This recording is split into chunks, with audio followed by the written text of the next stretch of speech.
all the plays and getting you in the action. We've got you covered all season long. Welcome to the BCSN Nation Podcast, powered by Marco's Pizza. Ladies and gentlemen, boys and girls, welcome in to episode number 5 of season 2 here on the BCSN Nation Podcast, powered by Marco's Pizza. We are in another week here in the 2023 high school football season. We're through 4 weeks of play on the gridiron. So, Mike Robb, I want to start this off real quick. I need 3 words from you to sum up last week on the field. 3 words. One day better.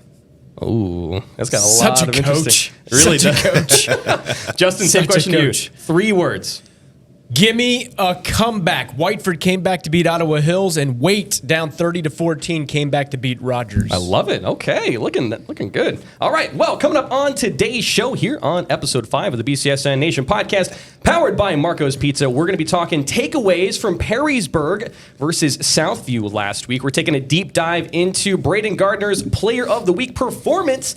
Also, Bowling Green absolutely dominating the ground game last week in their win over Springfield. And we've also got our Game of the Week preview, Saline at Bedford, and even more. Speaking of that, if you want to catch more content, more BCSN Nation Podcast, you can catch us every single week on Wednesdays at 4 p.m. on BCSN. You can also listen to us on our audio podcast platforms. That's Apple Podcasts, Spotify, Amazon Music, Google Podcasts, iHeartRadio, and bcsnnation.com/podcast. And also, don't miss out any of our content on BCSN on our social media, Twitter, Facebook, Instagram, TikTok, and YouTube at BCSN Sports. All right, let's jump into our first discussion here. I want to talk about Perrysburg and Southview because last week, this was a bit of a game. Perrysburg went on to win 56-27, but outside of the kickoff return for a touchdown, which is huge in its own right, to start off the game for Perrysburg, they actually ended the first quarter down from Southview, 14-7. Now, they went on to win, of course, but Southview starting strong, Perrysburg starting off a little bit slow, but made some adjustments moving forward in that second quarter. Mike Robb, what do we see out of Perrysburg? What do we see out of Southview last week in this matchup? Well, that's an interesting point. The first thing I'd say is what we saw out of Perrysburg was, that they're human, that they can get down, they can battle back, but what we also learned is that this team is very tough and they can fight through adverse situations. Being down to a Southview team at home, something that they didn't expect to happen, but more importantly, they came back. You trust their top 3 guys on offense. They make all the plays they need. And Josh Tackett, y'all heard of him? He's actually pretty good. And he's doing a really good job of holding it down. And on the flip side of that, Southview, with the switch at quarterback, it's something makes me think that Avery Offenberg should probably be the QB. His size, his athleticism, having him get the snap every single time, I think that may change something up for their offense. But I do like Maisie's throwing the ball outside to him. But when he's off the ball, you know where the target is. And Isaac Sexton has not been getting the ground game going like he has last year. So Southview has some things going on. But as the playoffs keep getting closer, they're going to keep getting better. And I think Southview's going to be okay.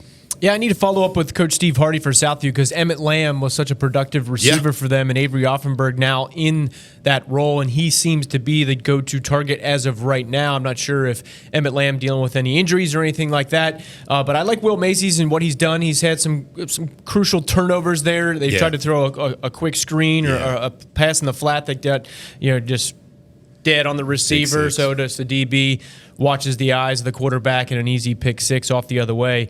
But Southview is a solid team, and Coach Dirk Connor for Perrysburg knew that they were. Southview was coming off a loss to Findlay in which Ryan Montgomery just torched him, but Dirk Connor was smart to know that that final score was not indicative of how good this Southview team can be, and obviously we saw that in the first half at Steinecker Stadium. But Perrysburg off to a 4-0 start. Southview is 2-2. They were in the meaty part of their schedule, going through a gauntlet of Division I teams that concludes with this coming Friday, a game at home against Whitmer. So they went Findlay, Perrysburg, Whitmer. Not an easy chore. No. So they're 2-2 after 4 games. But Perrysburg, number 5 in the state in Division I. They're number 2 in their region. Southview, number 12 in their region. But Southview defensively, we talked about their offensive production, but the Southview defense, yes, against high-tier caliber competition, but they need to get some stops. They allowed 49 points to Findlay, 56 points to Perrysburg. So that defense has got to fine-tune some things if they want to find a way to maintain and get in a game. And after this performance against Perrysburg, I'm very curious to see how this game goes against Whitmer because we've seen Whitmer's defense do well. but their offense has been stuttering and starting over the first 4 weeks. Real quick with that.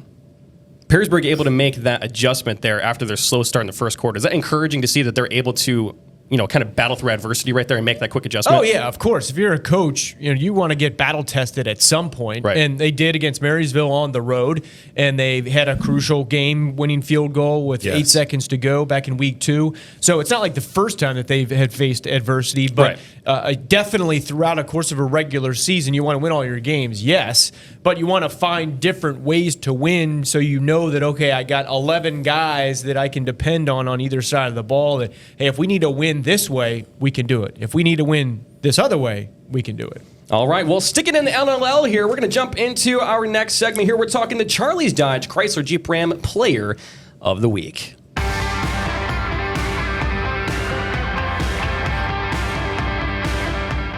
All right, welcome into our Charlie's Dodge Chrysler Jeep Ram Player of the Week here on the BCSN Nation Podcast, powered by Marco's Pizza. We're heading over to Anthony Wayne this week, where the running back Braden Gardner went ahead and got the Player of the Week award for doing 14 rushes, 185 yards, 3 touchdowns.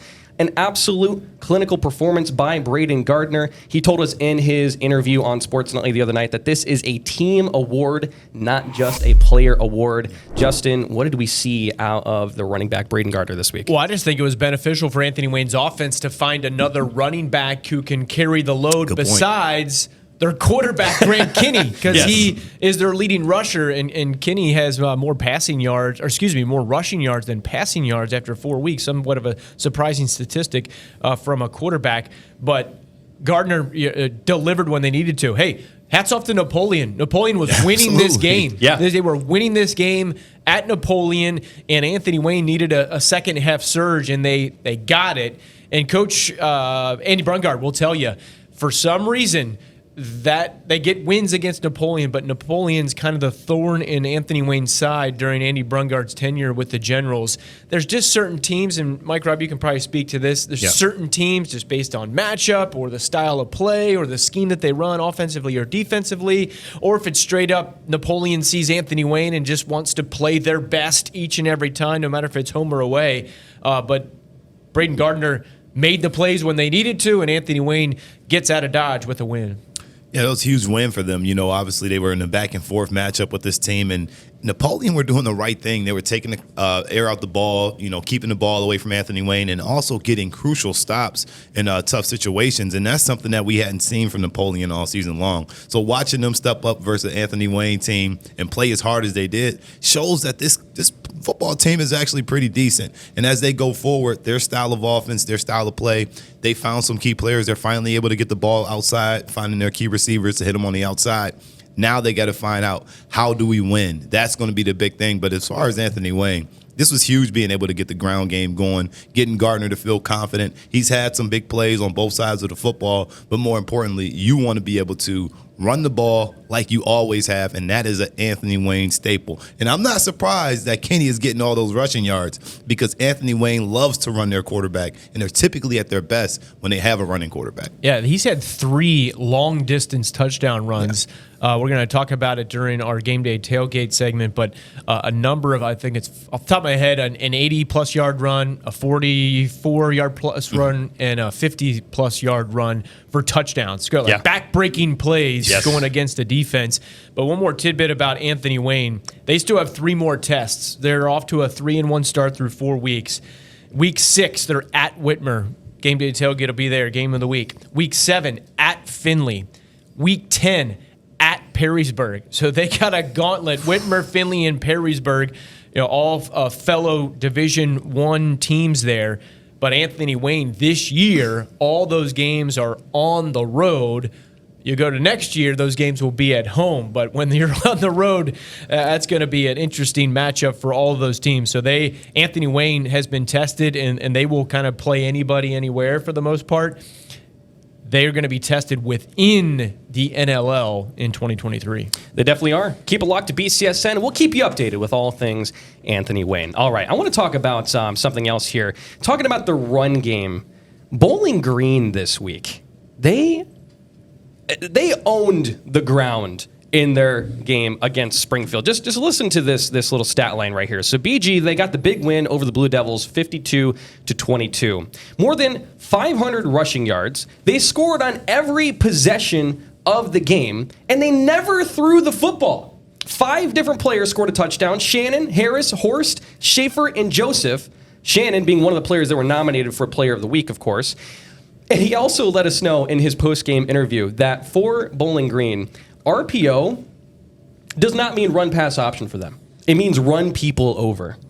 That's what he told us in his post-game interview, which is absolutely incredible. So, Mike Robb, what did we see out of Bowling Green in their dominating win this week? I mean, you thought they were bowling, rolling turkeys and stuff like that because they were just bowling over Springfield, doing exactly what they typically do. When Dirk Connor was the head coach there, they were very solid at running the football, and now they're right back to it again. I really like this offense. I like the toughness of this football team, and that's what Bowling Green does. When you have a smaller school, a smaller team, you want to be able to take the clock out. You don't want to spread it out, throw the ball, extend the football game. You want to shorten it up, but when you're scoring in every possession, I mean, what else do you want if you're a head coach? You want your team to go back out there and get the ball back to that offense. So it's refreshing to see Bowling Green continue to get back to dominance for a period of time. They were a playoff contention team almost every single year, so I think they're getting back to dominance.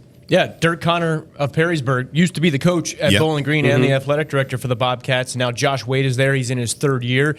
I think he has kind of laid the framework when you're taking over a program, and there are some disadvantages at Bowling Green. You're playing in the NLL where you're going against schools that are bigger than you when it comes to enrollment and roster size, et cetera. They had 4 starters back on both sides of the ball and 546 total rushing yards. And at the beginning of the season, Coach Wade liked what he had. Even though they were picked last in the Cardinal division in the NLL, he said, hey, our guys are unselfish and they're going to be playing for each other. I'm telling you, when you have that type of chemistry and that type of morale and team slogan, team motto, that stuff works. Yes, you need the X's and O's guys. You need the Jimmies and the Joes. I get it.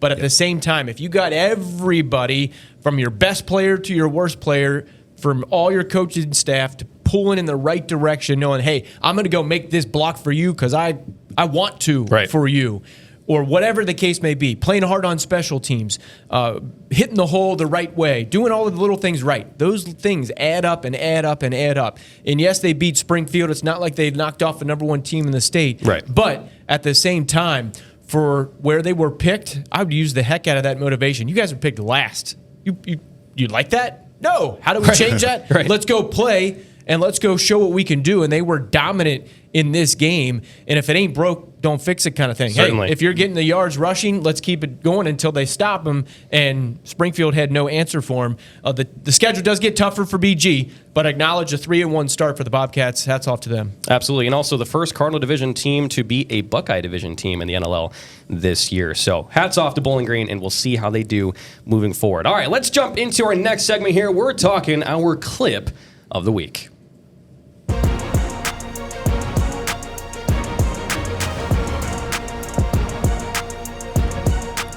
All right, welcome into our clip of the week here on the BCSN Nation Podcast, powered by Marco's Pizza. Before we get to this clip, I just want to give a little bit of a highlight here.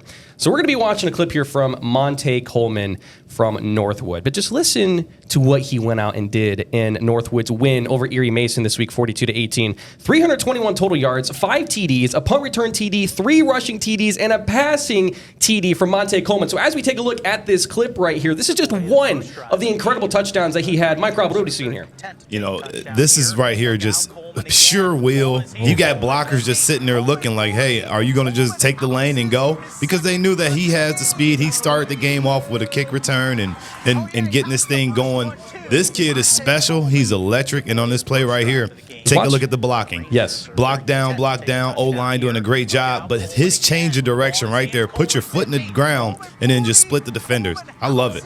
Man, that play, as it slowly developed in the backfield, it didn't look like it was going to be a long touchdown run by any means as we watch it once again.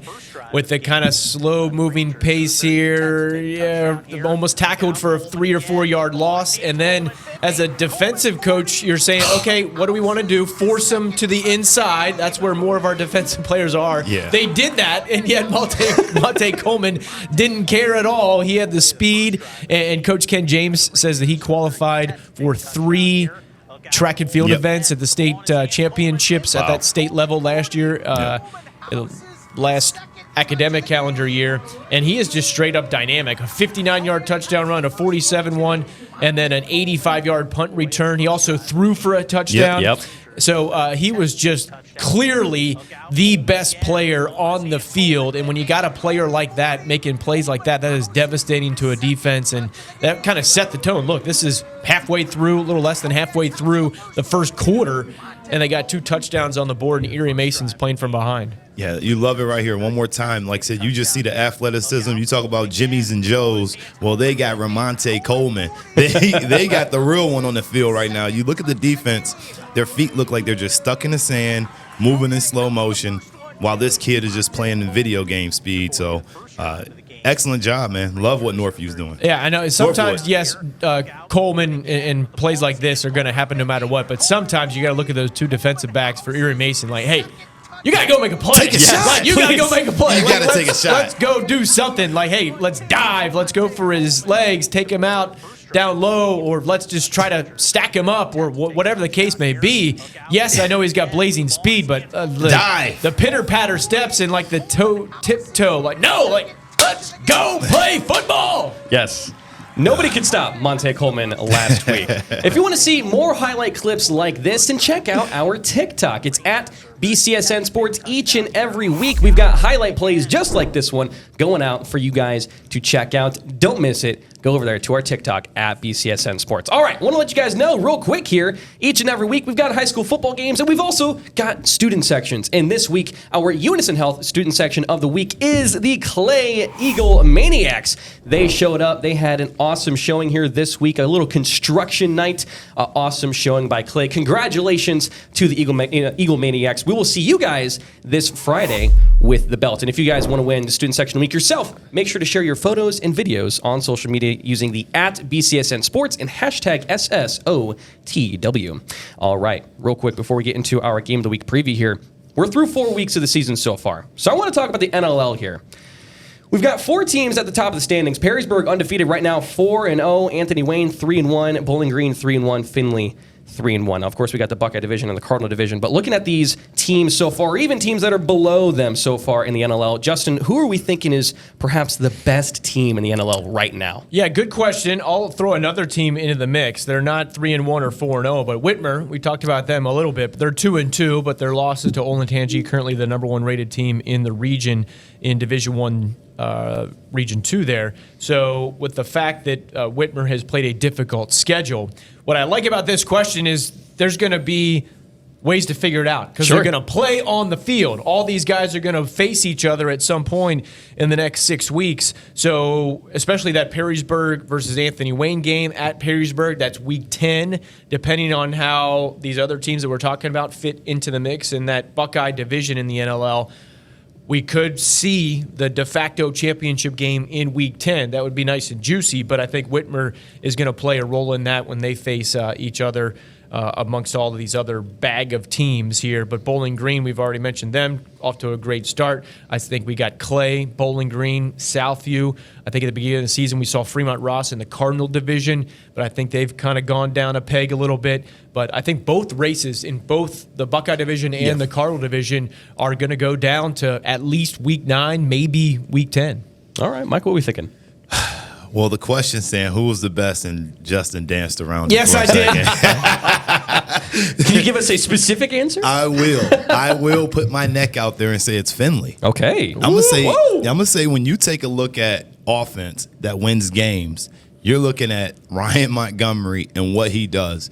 Week in, week out, you watch how well he plays and how much better he gets those wide receivers. And you haven't seen an offense like that so dynamic in such a long time. They don't have to run the ball. They throw it. And if they do need to run it, they got a quarterback that can do just as well. And the only other team I see really competing at that level is Perrysburg because they're full, well-rounded offensively and defensively.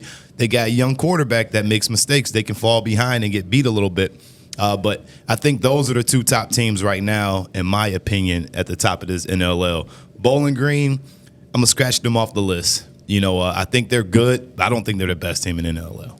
Okay. Now, if Perrysburg goes right up head-to-head on Findlay, who do you got? Perrysburg and Findlay head-to-head, I got to see who's healthy. See, we're going to find out because they do play. I got to see who's healthy. They play in week 8. So looking at Findlay's schedule, week 7, 8, 9, Anthony Wayne, Perrysburg, Whitmer. They have one of those games at home against Anthony Wayne. Then they're at Perrysburg and at Whitmer. So we're gonna find out. Record this audio. Record this audio for Mike Robb.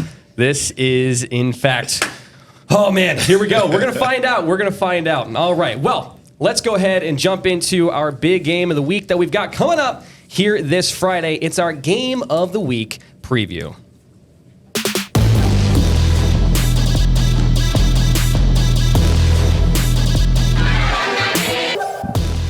All right, welcome into our Game of the Week preview brought to you by Dunn Chevy in Oregon. All right, coming up this week, Friday night at 7 p.m. on BCSN, we've got Saline at Bedford, location once again of Game Day Tailgate. Saline starting off the season 3-0 with strong outings against Brighton, Dexter, and Pioneer, averaging 46 points per game and averaging only 9 points allowed. That's a nice margin right there. Bedford, on the other hand, starting 1-2 on the season. They're allowing an average of 25 points per game, and they got shut out last week against Dexter 44-0. So, Justin, looking in this Game of the Week matchup here, you're going to be there for tailgate. Yep. What are we looking here for this matchup? Well, the main storyline in this one, you see that 44-0 game last week against Dexter. I'm not saying toss it out, but there was a little caveat there. Drew Logsdon, the quarterback for Bedford, broke his collarbone during that game, so he is out for 4 to 6 weeks. So they are in a little bit of a scramble mode. I was at practice with head coach John Phillips at Bedford earlier this week, and they're trying to figure out, okay, who's going to be their quarterback. And they got Isaac Henman and Josh Parshall as sophomore chances, and then Keaton Dixon, a freshman. So 3 quarterbacks. They're just trying to figure it out, see who plays well on Monday, Tuesday, Wednesday, Thursday, and then decide on Friday. It could be a game time decision or coming off of that Thursday night practice. So the challenge lies ahead for Bedford going up against a very good Saline team. For those historical viewers of the Northwest Ohio football scene, Joe Palka, former Whitmer coach, is now at Saline, and traditionally he has the Hornets as a top contender, not only in their league, but in their district and in their region, and all the way up through the state level in regards to playoff positioning and going on playoff runs. So that is the main storyline, who plays quarterback and how well can they run the offense. But Saline had the better team last year. This game was at Saline and Bedford. Mm-hmm. Yes, I think with a better team, 2022 to 2023, but still went on the road to Saline and shut them out. Beat them 7-0, low-scoring defensive game. And you've been a part of rivalries, Mike Robb. Yep. Rivalries are rivalries for a reason. And you can rise up even if you are the team that on paper should not even have a chance, or definitely not the favored team. You can rise up and make it a game, maybe keep it close and come off a pick six or a big play, interception, whatever the case may be. So I'm looking forward to this matchup despite the personnel issues that Bedford has to deal with. Yeah, absolutely. And this is a tough situation for Bedford. Obviously, last year they had Trey Bruggerman and all the guys up front, being able to make those plays. Without Drew Logsdon, it's kind of looking a little bleak if you're a Bedford fan, because you're trying to figure out who's going to step up. Now, you mentioned the 2 other quarterbacks, Henman and Parshall. I'm very familiar with those 2 young men, as I spent a lot of time with those guys over the past few years. I think that they're going to have an okay opportunity, but when you're trying to run that offense with some young guys and trying to get in there, you can find lightning in the bottle. But this Saline team is going to be tough. It's going to be tough for Bedford to kind of get out here and make the plays they need to make. So I think that they're going to be a long shot in this game, with the loss of Logsdon. So this is going to be a tough game, uphill battle. Coach Phillips understands that, and they're going to have to really milk that clock and keep the ball out of Saline's hands, because that's going to be how they win this football game. They can't keep that ball on the defensive side because their defense is going to get worn out. Justin, keys to win for Saline. What are you thinking here? For Saline or for Bedford? Let's do both. Let's do both. Yeah, I mean, I think Saline has to maintain what they've been able to do. And they've played some solid teams. Bedford, on the flip side, has lost to Canton. They won against Ann Arbor Skyline, a game that was seen live on BCSN app. And then they lost to Dexter, as we mentioned, 44-0. So what I was talking to Coach Phillips about is, yes, you have the adversity with your starting quarterback going down, but find a way to rally around that cause, whether it's winning for him or, hey, everyone's picking against us. Everyone's against us. Play that card of Bedford against the world kind of thing and rise up. I talked to a lot of the players at the practice at Bedford earlier this week, and they said, hey, we know we have made mistakes, but they've acknowledged it kind of thing. They're not pushing it off and kicking the can down the road. So it's a matter of, hey, sometimes coaches can preach and preach and preach, but players got to preach, and players got to rally around and take charge. Yep. And the success of a team is dependent upon a senior class and captains leading the way. I think it's a time and an opportunity for them to step up and say, hey, I don't care if the cards are stacked against us. Let's figure out a way to overcome and get a victory. Final thoughts. Hey, I just think it's the same thing. Justin hit it right on the head. You got to find a way to rally back, to bounce back. One thing I say to young guys at home, if you lose a position battle, never quit the team. All right. You heard it here.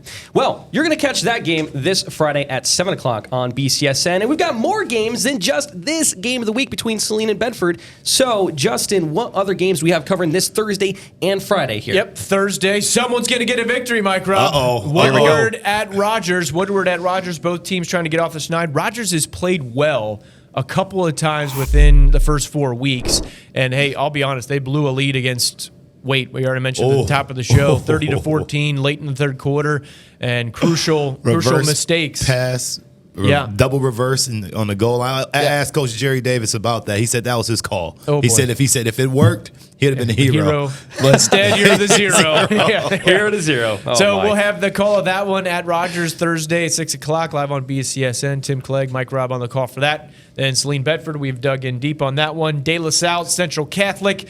That will be a big game. Defending state champions De La Salle, defending state champions Central Catholic. So that'll be one to watch. We're looking forward to that. Perrysburg at Clay. A little plug for Mason Heinchel. He is going to be our top recruit segment on Game Day Tailgate. So tune in for that. And then St. John's at St. Francis, the rivalry from the Glass Bowl. That's always a juicy matchup. St. John's going for 10 in a row against the Knights. We'll see if that happens. Bowling Green at Northview, Oak Harbor at Rossford. Rossford fans are going to get a big dose of Oak Harbor. Oak Harbor, the number one seed in their region. They're ranked in the state top 10.